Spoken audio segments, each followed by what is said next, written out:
عمي ما تريدون نعوف المحافظه، خلي يجي رئيس وزراء، خلي يجيب وزراء هنا يجتمع، خلي يشوف دياله صاير بيها. اللي ما يدبرها خلي يطلع، اللي ما يعرف يدير المحافظه خلي يطلع. عمي يوميا قتل، طبيب اخصائي شهادتين عنده، حثاله المجتمع طبت كتله، وتريدني احكي لازم اطلع بالاعلام ونحكي ونقول الوضع امني ومستقر، وضع امني منهار بدياله، الناس تريد تعيش، ماكو شيء اسمه طائفيه، ناس مجرمين قتله يجون بهذا الموضوع يقتلون العالم. طبيب بعد اخصائي من عيادته البيته 100 متر بامن منطقه بدياله ينقتل على شنو؟ يلا قول لي على شنو؟ هاي نجتمع يوميا ونشيع ونسوي بالاعلام ونحكي، خل رئيس وزراء يجي هنا، خل المسؤولين يجون هنا، ممثلين الشعب يجون هنا، خلي يسمعون الناس تريد. احنا هسه العائله والله العظيم اهله ما اعرف شو اقول لهم. يعني طبيب ما مأدي نمله، ما مأدي نمله.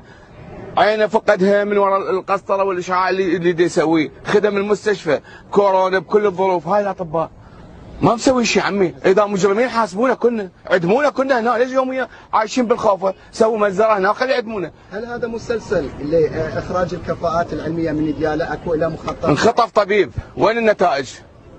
مو قالوا لزمناهم؟ وين العصابه؟ احد اعلن عنهم؟ وين القضاء؟ انا اقول لك خلي الاعلام يحكي.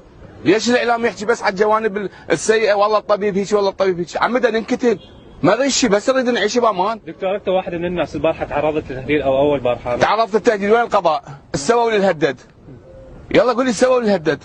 بالاسم وطبيت القاضي يابا هذا اللي هددنا، انا طبيب نقيب اطباء امثل كل الاطباء، وين الاجراء؟ لو اجراء ضد الطبيب كان اول واحد ياخذ القاضي هذا القرار. دكتور هل طالت يعني بعض الاطباء رسائل وصلتهم من قبل؟ ما حد يحكي، الطبيب اضعف حلقه بهذا المجتمع، انسان مسالم بدربه من البيت للعياده، اكو تهديدات، اكو ابتزازات وكلها تعرف بيها، وين نحكيها؟ اللي يحكيها المدير العام يحكيها، انا احكيها، ثاني يوم ننقتل.